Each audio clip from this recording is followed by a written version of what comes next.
There it goes. See, it did start. Hi, good morning, everybody. Today is March 27th, 2017. It is my day 1.317, and I have 2 days left for my surgery. Ooh, look at that.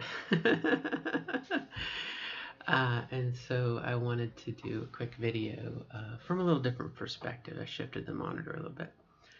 Um, just this 2 days till, and the number two is interesting. It's two can be a union of two opposites, but it can also be a union of things that are similar. Not to get too metaphysical there, but for me, this is definitely the penultimate day. This is the day before, the day before.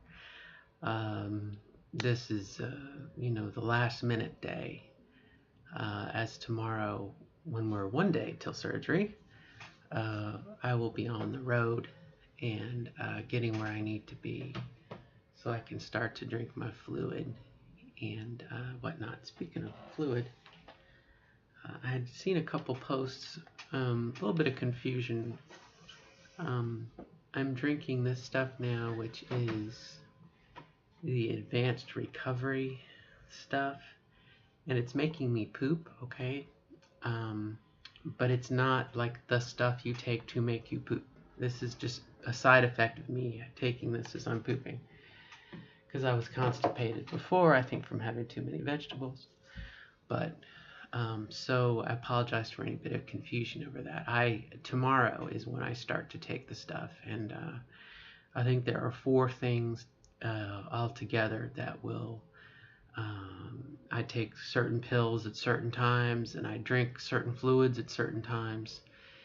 And I basically was told I needed to be near a toilet and near a water source because I need to keep hydrating myself as my body is pushing stuff out. Because I only eat as a vegan, and a raw vegan at that, I'm only eating like 400 calories, 500 calories maybe a day.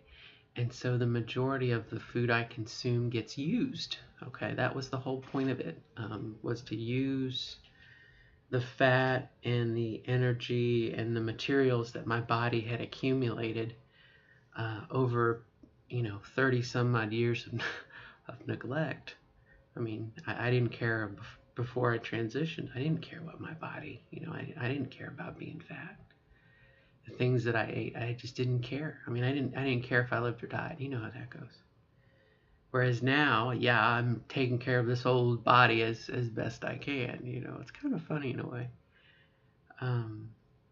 So, as you might imagine, and this is kind of going to be the topic of today is, um, last minute things we do, the things we wait to the last minute. And today really is the last minute. I need to be house sitter. I'll be over here tomorrow. I mean, the house is going to be watched and lived in while we're gone. So that's good. My mom's flying in tonight. I'm going to get her settled. I mean, today is like the day of settling the affairs that need to be settled so that tomorrow I can focus on getting up to my surgical, getting up to the hospital area, checking in at the hotel suite, and taking the stuff I need to do to prepare myself for surgery.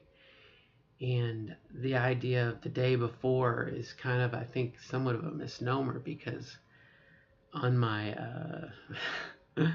on my schedule of things I have to do to poop everything out, I mean, I have things I have to drink at 11 o'clock at night. I have stuff I have until 4:30 the following day to drink. They want you to drink the day of.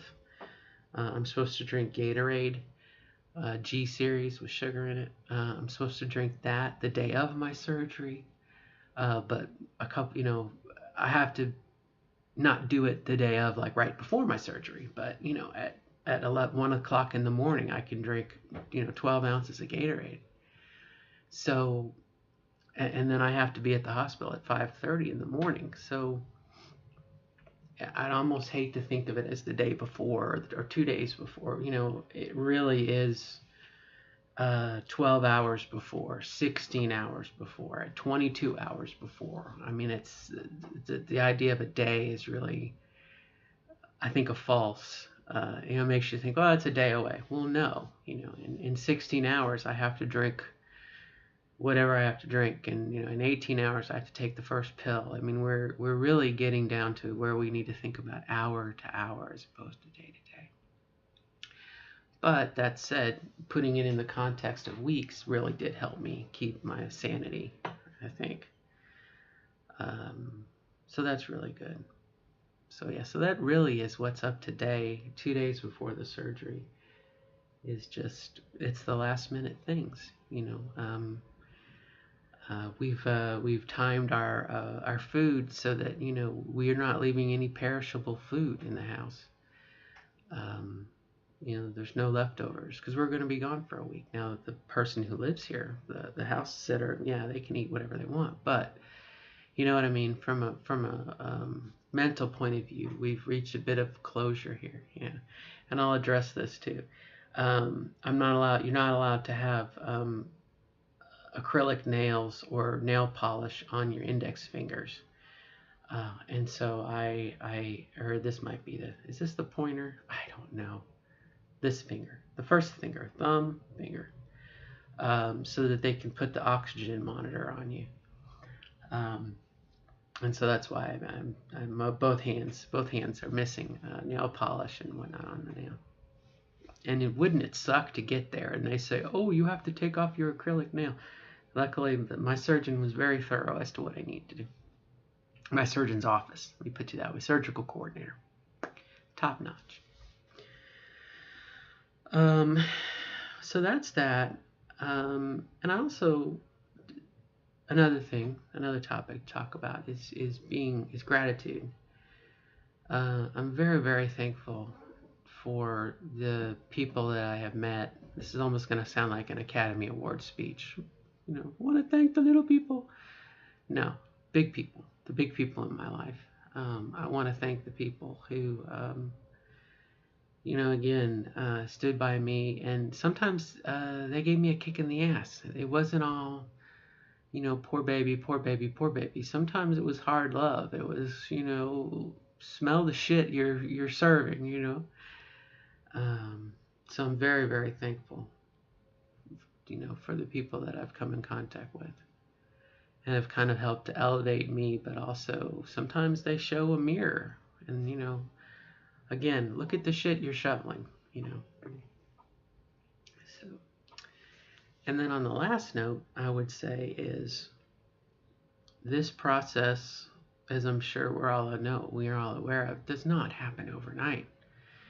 And bless your heart if you've watched like every video in my series. I'm sure we're probably up to 540 some odd videos. This did not happen overnight, and much like in our own lives, things that we do of significance don't happen overnight. It takes years to go through school. It can take years to find a job you like, or God bless you if you enjoy your job. A spiritual calling or a spiritual discovery journey takes years. And so I would caution anyone who is seeking GCS to keep that in mind. It is a 2-year commitment. And I will be the first to say I am guilty of, and you can even watch my videos from about a year ago where I was so upset because GCS was not going to happen on my timetable when I wanted it to. And I was upset and I was angry because it's got to happen by such and such a date. It's got to happen by such and such a date. And,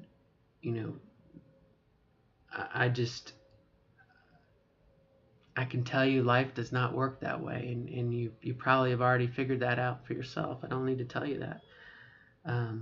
They used to say, the quickest way to hear God's laughter is to tell him, your plans. I really think we need to be, if I could suggest to anyone, be flexible on your schedule. I mean, definitely.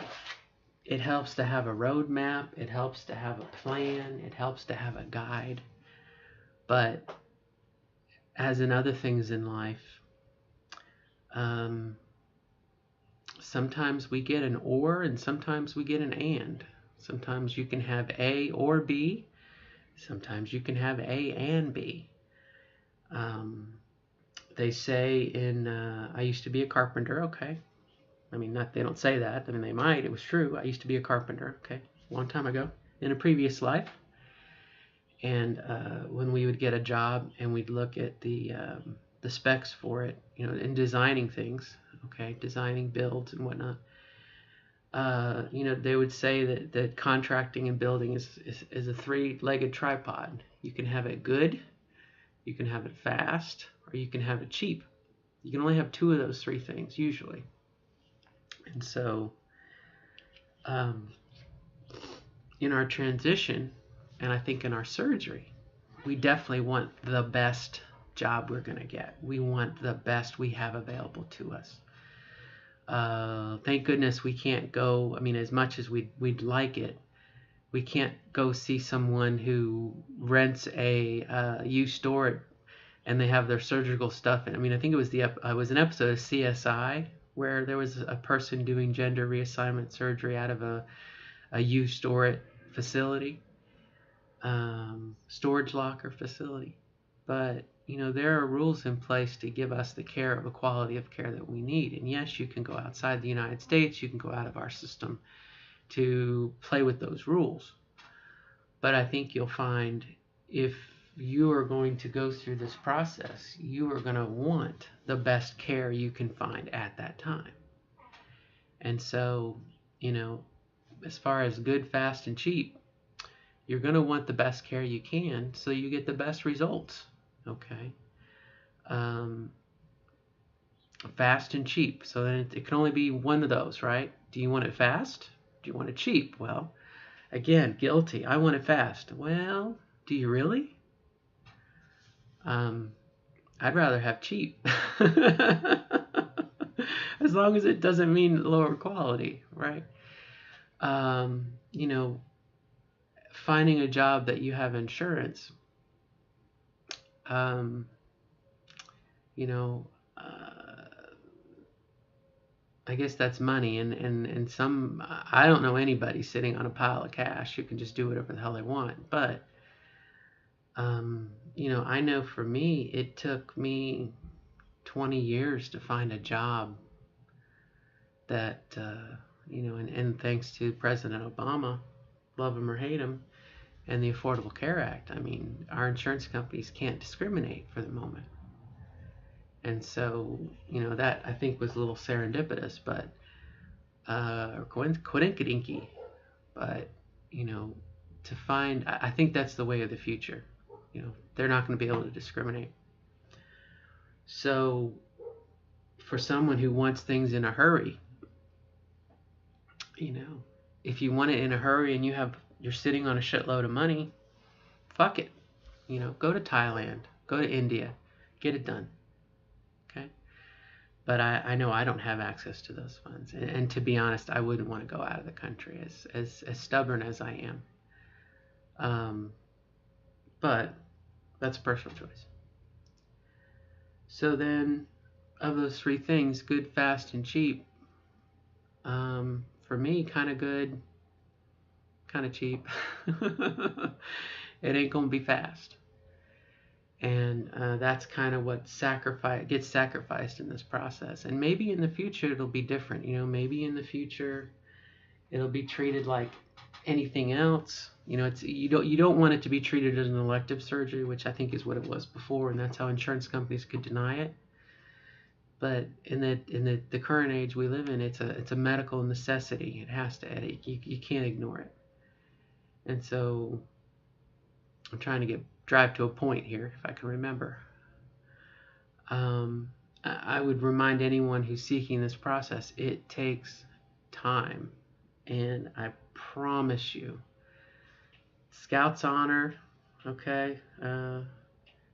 Scout's Honor and Witch's Honor from Bewitched, and as truthfully as I can be to you, I can say it takes time, and I was sold on the idea that I could have it when I wanted to, on my schedule, when it was best for me. And I found that really was not very reasonable. Now, my hope is for another person, again, the situation is different for you. I really do. But as in other things in life, I think it comes down to, excuse me, cat. You can have it. It may not be when you want it. It may not necessarily be what you want, but you can have it. Or you can have it. You know? Which is better? Having it? Not having it. And sometimes that's the choice we're left with. You know? So that I would part that with you. You know, if you feel like you have to have surgery on a certain time schedule, that may change so that you can have it, as opposed to not having it. There's nothing here. There's something here. I don't know about you, but I'd rather go with something than nothing. And you know, that would be something maybe to take away or to think about. You know, if we're sitting here going, if I can't have it now, I don't want it. Well, how serious are you about having it? I mean, ask yourself these questions. You know, honestly, I know I was going crazy, quote unquote, when I was told I had to lose weight. And I didn't have the money at the time, a year ago. But I had worked up this scheme that, you know, if this happens, this might happen, and this, and if this happens, and there's a possibility I can squeeze this in, and I'm going to have surgery. You know, and that fell apart. And I got mad at myself. I mean, I got angry. I got angry at God. I got angry at myself. And ultimately, I had to realize that I needed some compromise. You know, it came down to a decision. Either I'm not going to have it, or I'm going to try to have it and accept some compromise. You know, compromise may mean it may not be when we want it. It may mean we have to wait, which we don't want to do. I swear to God, I get it. I promise you. We don't want to wait. We want it now. We've earned it. We've suffered, right? I mean, I promise you, I get it. But again, it comes down to that. If we're not somewhat compromisable, you know, what if that is the options? Either you're not going to have it, or you are going to have it with some compromises. Personally, I would take this opportunity. And that meant, you know, for me, it meant I had to wait 6 years. Okay. And so for someone to say, you know, well, I'm upset because I have to wait. I'm like, I'm with you, my friend. I understand your pain.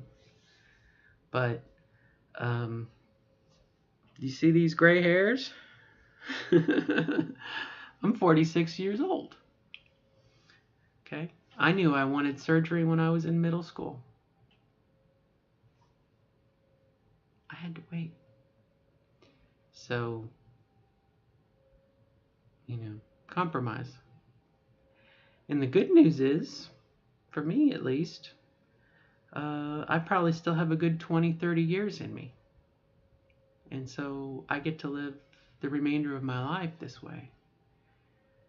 And again, if you feel like you're kind of caught in the time bubble,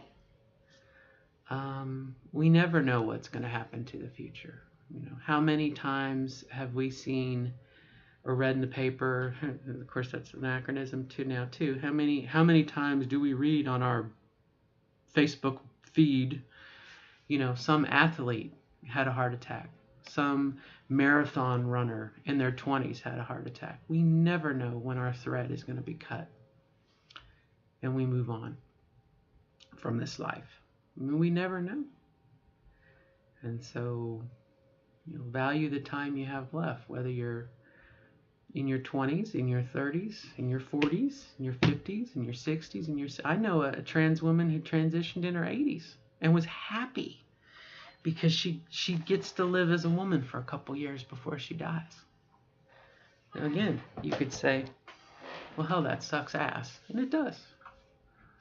But if you're in your 20s, oof, I can think of 5 trans women who would kill to be in their 20s.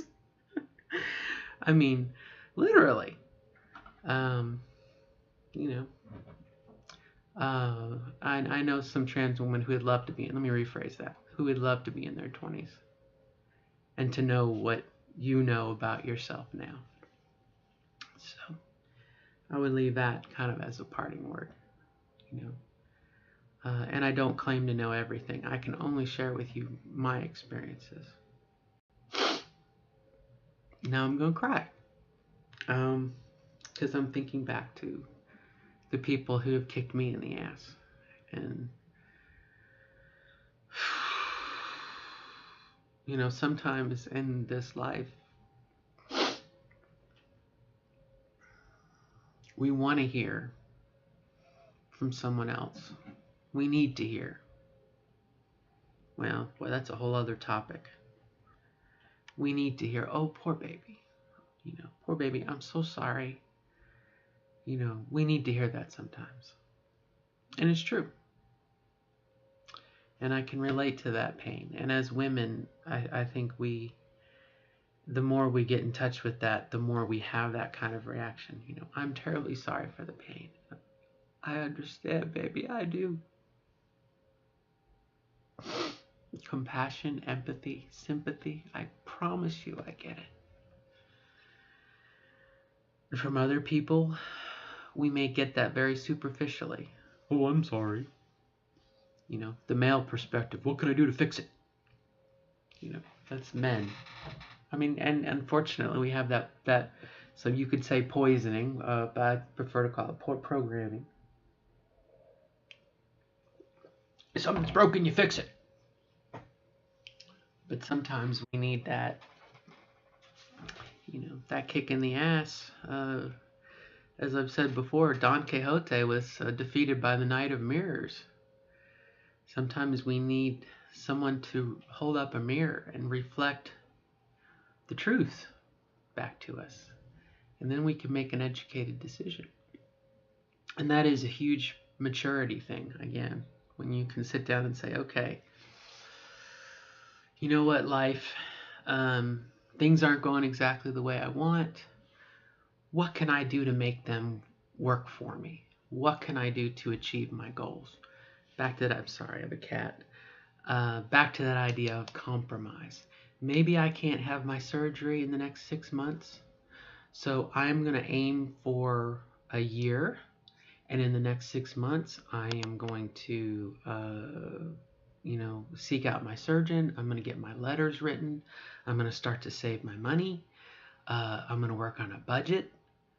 And I would almost promise you that year is going to go by very, very quickly. And it used to be, up until very recently, you had to get electrolysis on your hoo-ha.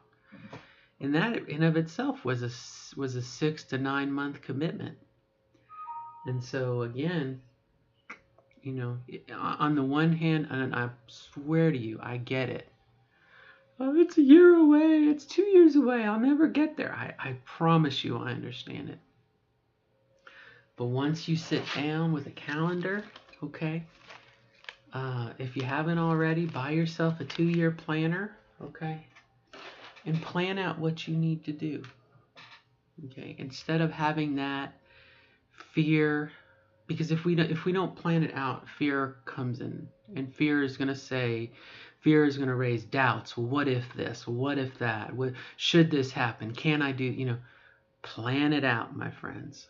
Do yourself a favor, plan it out. Get your calendar, figure out your plan and what you need to do, and what is reasonable to do. And that's another hard pill to swallow.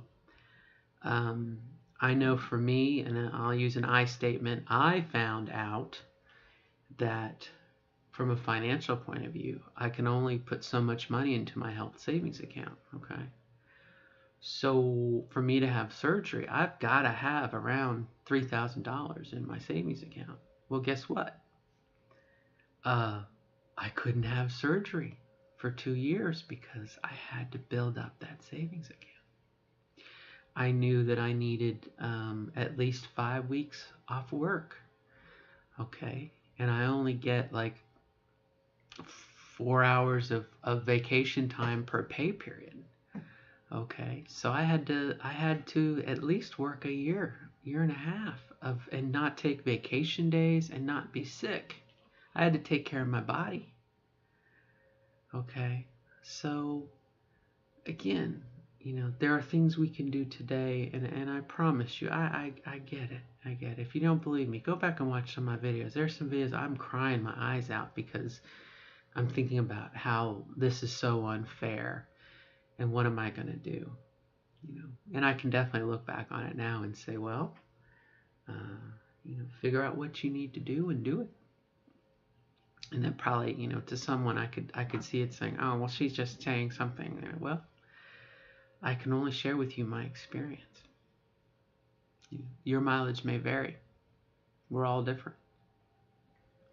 But I have heard similar stories from people who, once reality hit the fan, once the rubber met the road, the plan had to be adapted, again. So it may change. And let's say you might meet an obstacle that's going to keep you back a year or 2 years. Okay. That doesn't mean you're not going to work on your transition or your surgery for those 2 years. I mean, you have an active role. You have an obligation, whether it be financially to save money or it be employment to get a good job and continue to be a good employee, as well as taking care of your body. If you smoke, stop. I mean, if you take drugs, stop. There are things you can do right now that are going to help you out 2 years down the road. And I think once you get on a path, I think it'll go by quickly. But by all means, I understand if someone says, you know what, Karen Gray Owl, you were full of shit, and I don't believe you. I'm like, hey, not a problem. Again, I'm only sharing my experience, okay? So, anyway, enough. I have things I need to do today, believe it or not. I've got a ton of last minute stuff that needs to be done that I never thought this day would come, and my life is not over. I guess I need to talk about that too. I don't want the video to go on too long.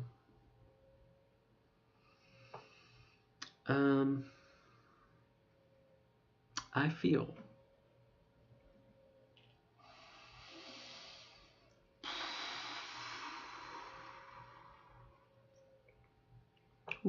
emotions. I am at the tail end of a large chunk of my life here. And come hell or high water, in about, well, I'm looking at the clock now, less than 48 hours from now, I'm going to be moving myself from being a pre-op transgender woman to being a post-op transgender woman. And that is a huge, huge, huge, huge step and a huge, huge, huge difference in me. And, as a pre-op, currently still, the post-ops are kind of like not necessarily the poster children, but they're the next evolution. If you play Pokemon, you'll know what I mean by evolution stages. They're the next evolution. And I won't know exactly what that's going to be like till I get there, but I have to recognize the fact that I am moving from one stage to the next, from one part of my life to the next, from one chapter of my life to the next. And I don't know what's going to be on the other side. Up until this point, and still this point for the next, like I said, 40 hours, post-ops are like this whole other species, there's this whole other thing. And I'm about to move into that camp, and is that a little scary? Somewhat, a little exciting, definitely. But I feel like I am exchanging one set of problems for another, and I've almost been tempted to start a second channel, and have that be the post-op channel, because as there is, this is a huge thing. It's a huge thing. And I think while we aspire to be post-op, we can aspire. We don't have to aspire. I know, again, like I said, middle school, I knew what I wanted to do. As soon as I found out it was possible and I could put a name on it, I'm like, that's what I want. Sex change. Gender reassignment. Gender affirming, whatever the current terminology is. So I feel that shift coming.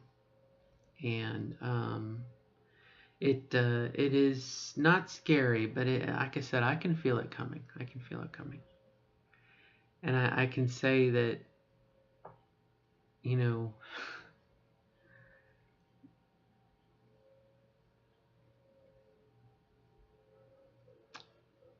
there have been some mile markers on this journey. Up in my life prior to transitioning, and I as part of transitioning, I put full time at the tail end of that, and initially it's HRT, right? And then as through transitioning, your body changes, your mind changes, your workplace changes.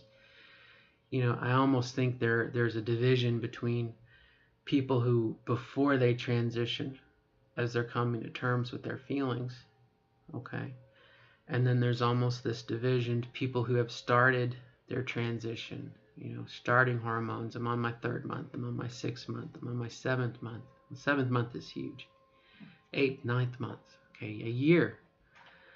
And then I think after 2 years on hormones, it's like a whole other world, and it's very hard to relate to someone who is in the previous division. You can say, I understand, I've been there, but it's a different reality. And in the same way that there is that reality, I think there is another division when you have GCS. And I think, in my opinion, where I am right now, I think once I get in the other camp, it's going to be somewhat difficult to identify with the previous, other than just to say, I understand where you're coming from, and I felt that way at one point too. And I think that's partly why women who do have surgery, they disappear. They're doing other things. The wisdom of the people change, but the problems stay the same. And you could say, well, why don't you stick around? Why don't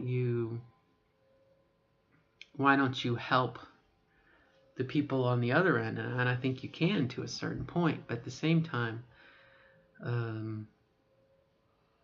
much like a person who retires, it's my time to enjoy being a woman. It's my time to enjoy learning. It's the next phase of my life, and so I can see why people disappear. I really can. I can see why trans women go stealth. I can see why they fade away. And I think I have some time left before I do that. But I think that's where I'm headed. Probably within the next year, I will fade away and move on to my next chapter. So, there's definitely a terminal date for the YouTube channel, because I'm going to want to move on. And again, I could see someone say, well, how can you do that? How can you abandon? How can you whatever? Well, you know, I probably by then will have at least 600 videos. And that will be my offering to the people that come behind me. Take it or leave it. But we'll see. We'll see. The future is definitely not written. And back to that idea of being flexible. We need to be flexible, you know. And I can tell you too what set me on that path, and I mentioned this before, when I tried to kill myself back in the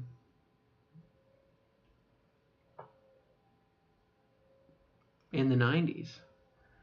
You know, it was the security guard that was watching me to make sure I didn't try and kill myself again in the hospital who said, you know, well why did you do this? And I said, well, because I'm a woman and I'll never get to be one. And he just looked at me and, you know, I expected some comment and he just said, you know, well, you know, seems like to me the future is in your hands. And if you don't try, or if you kill yourself so you can't try, that is the only way you will never become a woman. Now, I didn't expect that to come from a redneck square badge at a hospital, okay? I think that was a celestial voice interceding on my behalf, again, to tell me it may not be what you want when you want, but if you don't try and if you're not willing to work for it and you're not willing to compromise, then you're failing yourself. Well, that's a kick in the ass, no matter how old you are. And whatever your situation is, we have to compromise. So, or we have the option to compromise. We can say no. I mean, we have that choice. But I know for myself, boy, I had many years of questioning and doubt and fear and shame. Oh my golly, they've got to be related. Fear, guilt, and shame. So, anyway, boy, I'm over talking this. I can feel it. So, I will cut it off, and the next time I make a video probably will be tomorrow.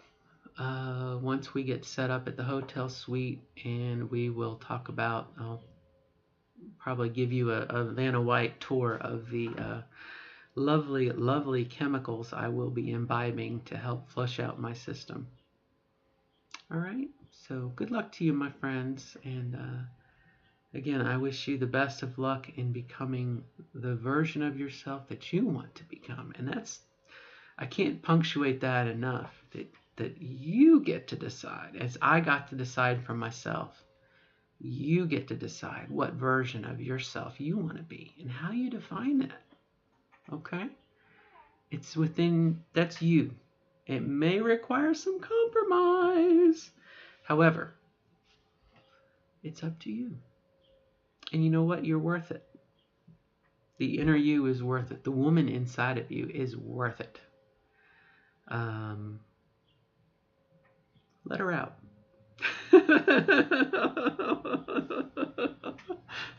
I love the line. I think it was really only in the movie. One of the better movies, Starship Troopers. Oh, the book is fantastic.